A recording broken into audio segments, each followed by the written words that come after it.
Our next speaker, everyone, it's a privilege to have her here, as it is with all our speakers.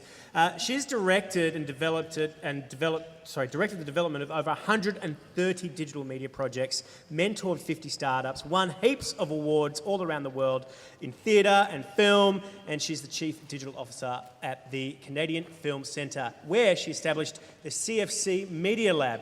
So please give a big round of applause to Ana Serrano.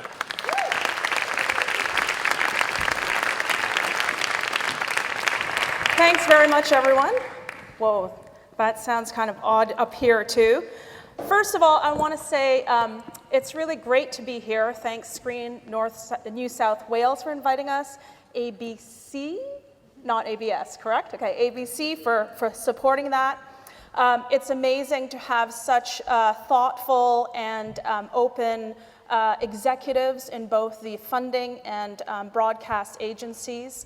And I'd also like to thank Rose, because I think what she showed very, very clearly as we embark into this VR journey collectively is that you can't take yourself too seriously, and that it's really important to constantly play with the form and to experiment and to not get stuck.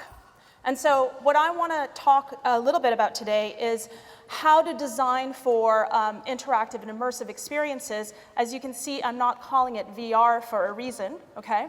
And I'll talk a little bit about sort of what are the particularities of the form, how are people seeing them, how we might want to see them differently, and then some things to think about as we start to navigate the specific affordances of this next evolution of VR, okay? So for many of you here, because you come from film and TV, what typically tends to happen is we start launching into, okay, that's wrong. Okay, we start launching not into bed, but we start launching into sort of the tech conversation, right? So for many people in film and television, they go, okay, so what platforms do we develop on? What do we do? How do we choose? We all know there's a platform war going on between various headsets, mobile VR to tethered VR with the HTC Vive, to new forms that are attached to PlayStations or to gaming boxes like the Sony PlayStation at the bottom left over there.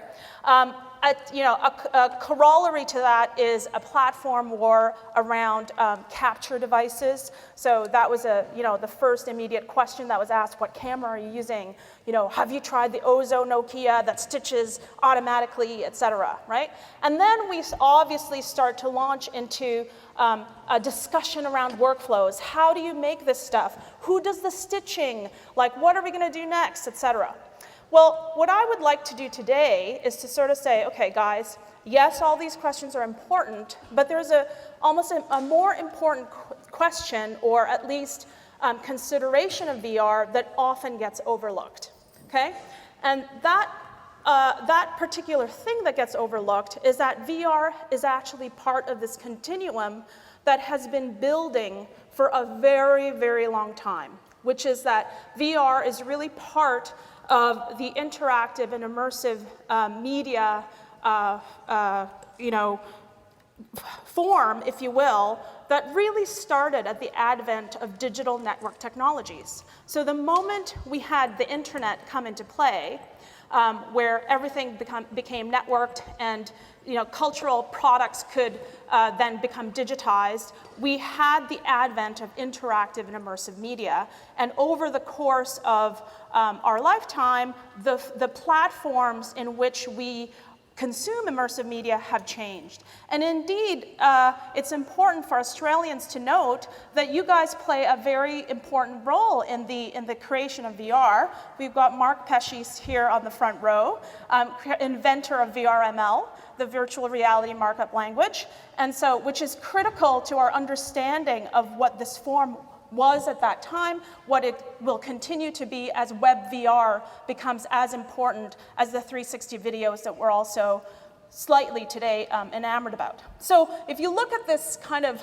mapping, right, What we're really talking about at the top right quadrant is the holodeck experience, which is like full immersion and full interactivity. You could argue that books are kind of part of this immersive media experience in that we find ourselves transported as we read, but obviously there's less interaction that takes place unless you read Julio Cortázar's Hopscotch or the Choose Your Own Adventure books where you're moving around the different pages. So I think as filmmakers, as media makers, as storytellers, we can't forget where VR came from or how it gets contextualized in the history of media. And indeed, what's happening now is we actually have a bit of a competing VR form type of conversation where you really have run the gamut of passive VR experiences, which are essentially films being shown on head-mounted displays used mainly as a presentation space, okay? So what I'm talking about really is like Netflix deciding to create a screening room in Oculus Rift. So this is simply another presentation medium to consume passive media. And then you've got 360 videos, and then you have sort of gaze-based videos where, as Rose pointed out in one of the things that she saw, you know, depending on where your gaze is, that unlocks a particular portal into another point of view, perhaps. And then you have interactive videos all the way to room scale VR. So we also need to understand the sort of continuum of the various VR forms that we have. And this is just like, you know, it's not even capture everything. The other thing that I think is important to understand outside of like where does VR sit in the context of media is that this is the end. This is what people want, okay?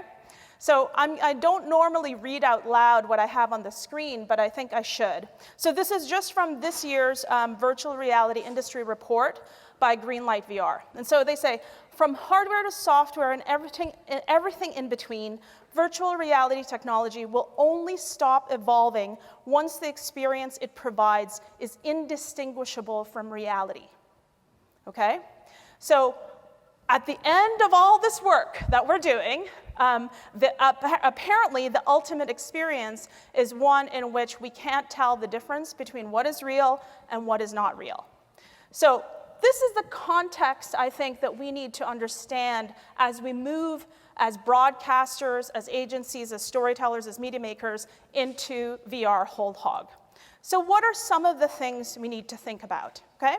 So again, this is not an exhaustive list, but these are things that I think about a lot, I talk a lot about, and I'm just going to share a couple of them with you.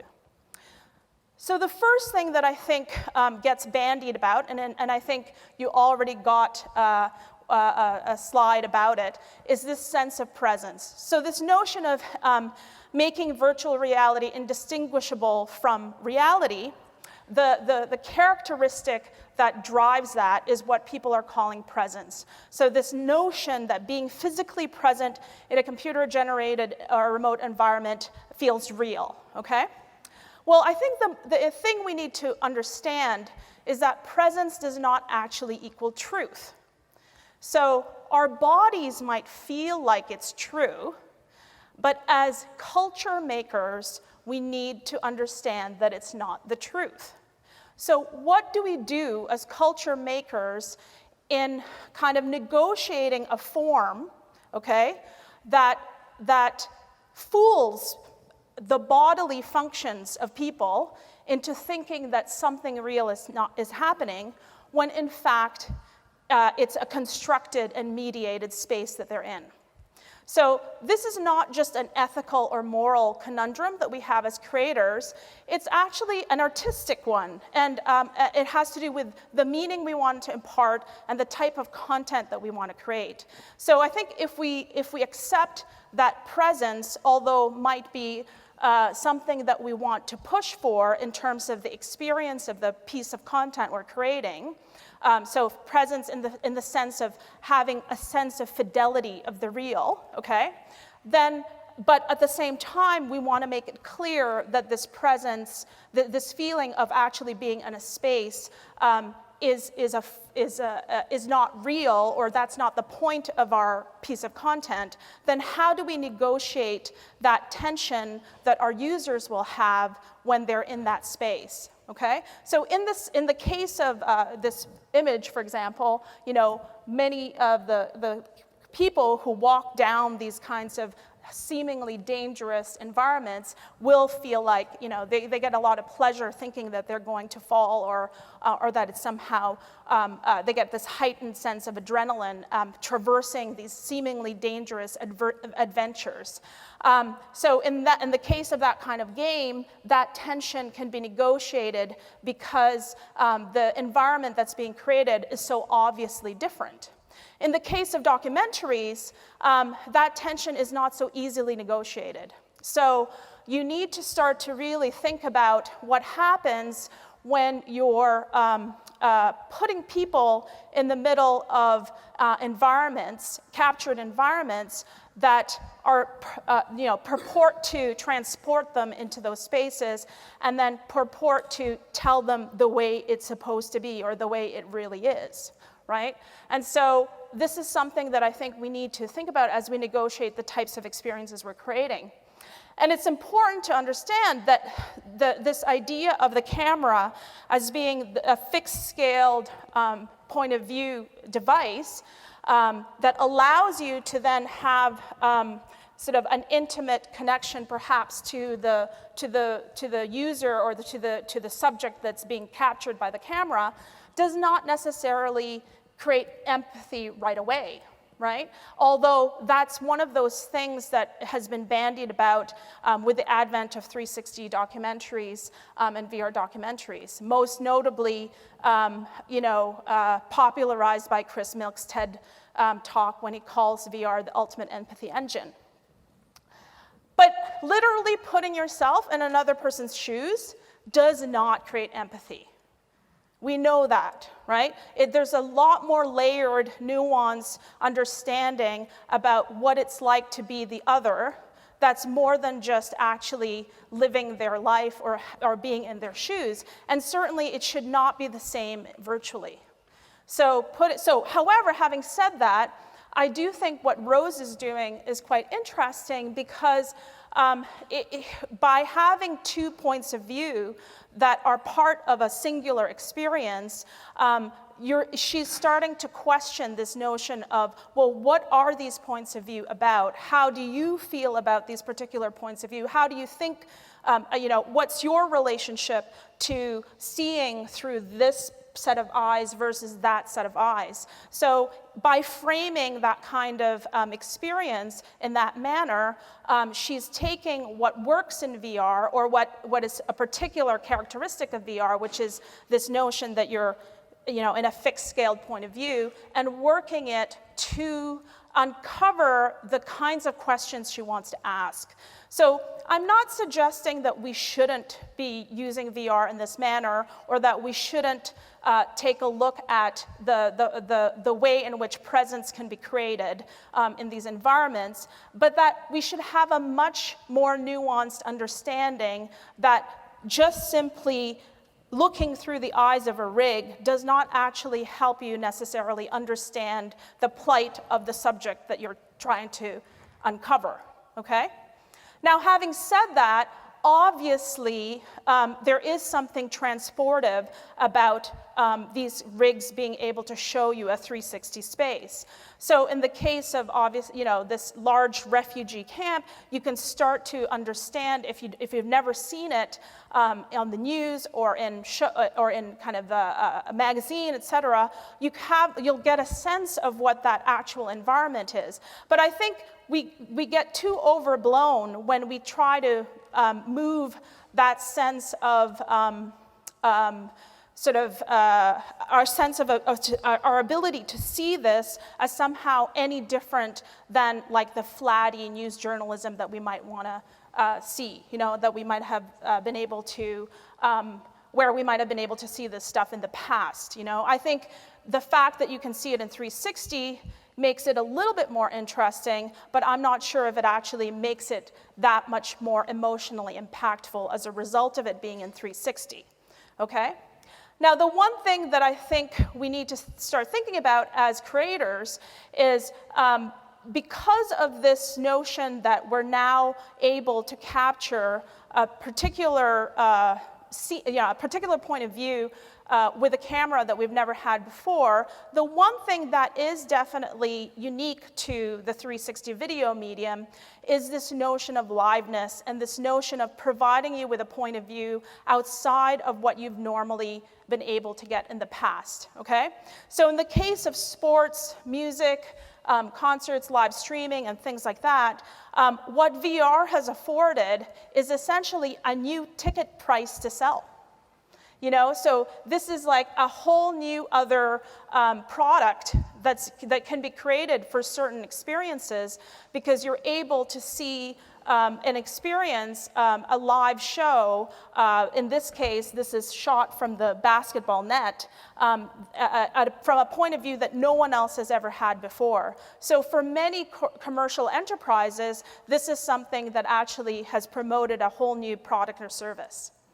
So those are some of the things that I think are related to this notion of presence and empathy that I just want to unpack slightly, because of how bullish a certain number of people in the VR community have been in saying that this is what makes VR so amazing, okay? Yes, part of this is interesting, but I don't think it's the be-all and end-all. And that's partially why I appreciate Rose's talk so much, because she's obviously one of these creators who kind of is able to fluidly move across different ways to experiment with the medium, and I think we have to adopt that same type of principle. Now, I just want to talk a little bit more about presence, because I think most people don't understand it enough. So this is a kind of a graph or a framework that Sherman and Craig put together in 2012, but it was actually based on a whole bunch of studies done in the 1990s. And the studies was really around how do you detect presence from people who've experienced either a cave-based VR experience or some kind of head-mounted display. And they say that there's really three things that they're always looking for, okay? On the x-axis, I keep forgetting which one is which, but on this axis, they talk about, you know, the notion of fidelity of the physical environment or fidelity to the sensory environment. So this means, does the system or the piece of content make you nauseous? Does it feel like, you know, are the frame rates correct? Does it feel like it's on the same scale, et cetera? Does it, you know, when you walk around, does it mimic what you think will be the kind of environment that you're in? On the other axis is the consequences of actions. So this is where if I turn my head, does the point of view of what I'm looking at follow where my head is being turned? If I turn my head, does the sound feel like it's louder because my head is turned there? In certain interactive instances, if I touch something, will I be able to grab something, et cetera? And then Gestalt is this interesting thing that I think not enough people talk about, which is that we actually have, it's about experience. It's about the individual's understanding of the experience, and it can either be encompassed based on our physical understanding of the world. So I know the Gestalt is, I know that if this looks like VR, if I go down, that there'll be some kind of movement going down. That's how I understand the world in my head. Also, there's the psychological cognitive biases that are associated with the Gestalt of the experience. If I do something, you know, if I stare at someone, I expect that avatar in the system to either blink or stare back at me, et cetera. So there's this notion that there's going to be some form of interaction based on my understanding about how the world works. Another way to think about Gestalt is context.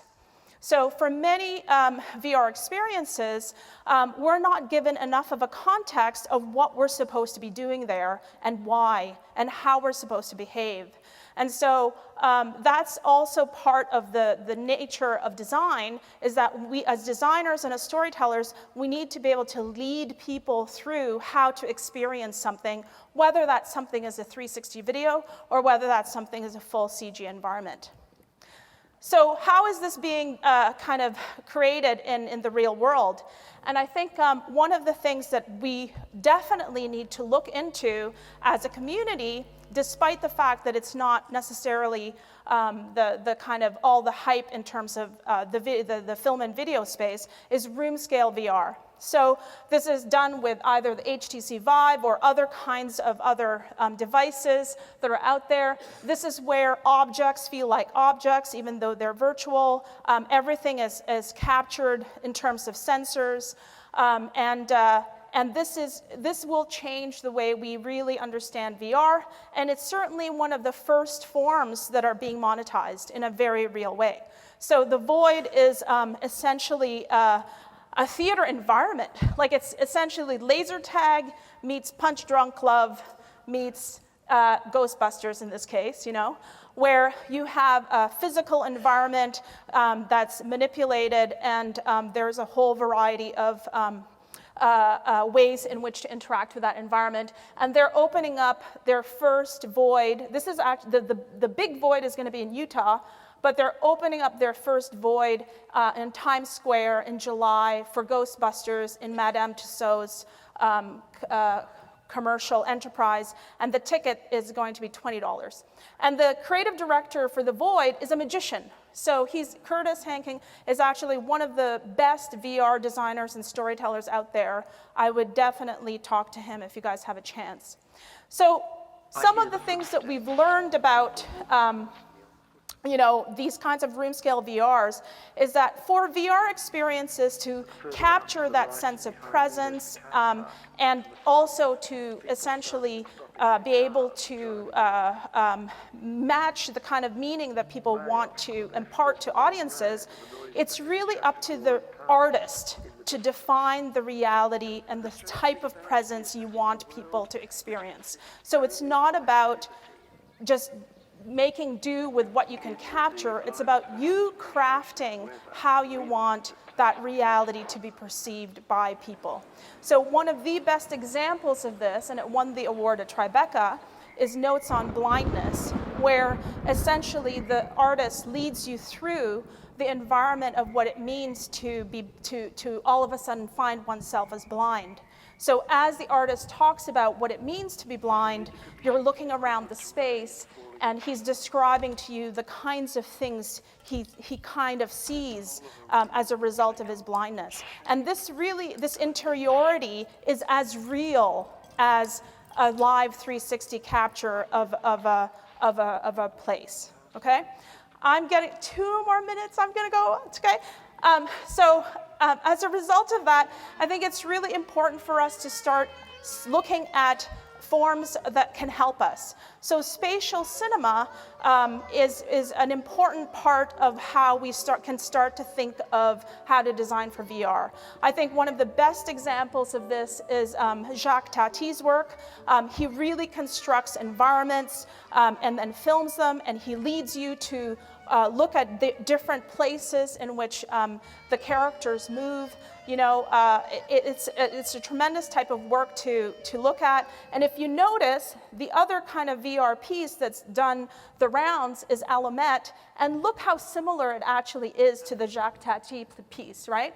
So in Alamette, the difference is the house is not in a single frame, but this environment that you see here, you can actually move around in and explore as the characters move through the multi-levels of that piece. So a couple more things. Think about episodic, replayable, exploratory narratives.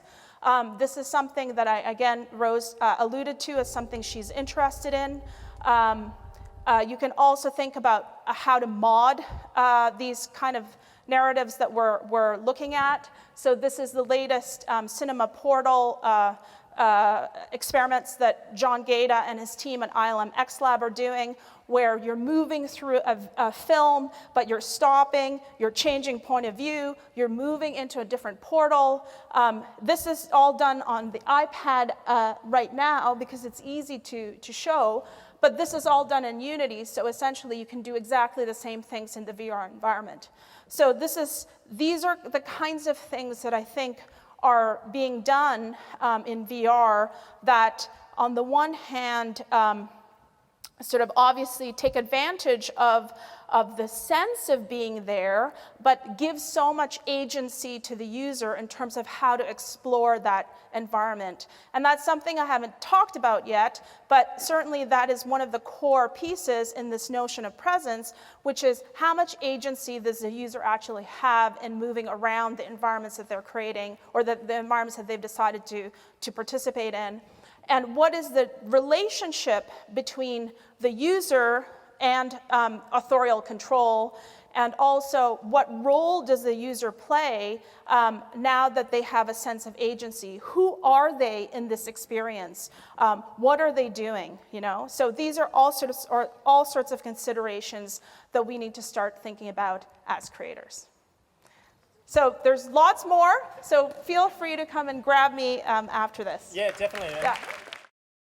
Any questions for Ana? That was great, Ana. Thank you so much. That really unpacks a lot of the theory that I've been thinking about lately. Anybody got a question for Ana? Rose has got a question. Rose?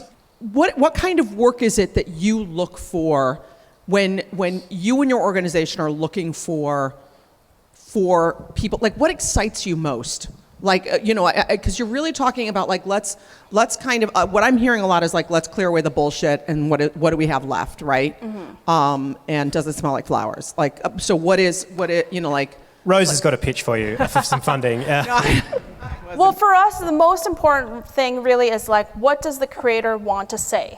Yeah. That is the most important thing. And what tends to happen with these kinds of, because I've been through so many iterations of technical changes and technical platform changes, is that everyone gets so enamored by the technology that they forget what it is that they're saying, and they just want to say what they think the technology wants to say.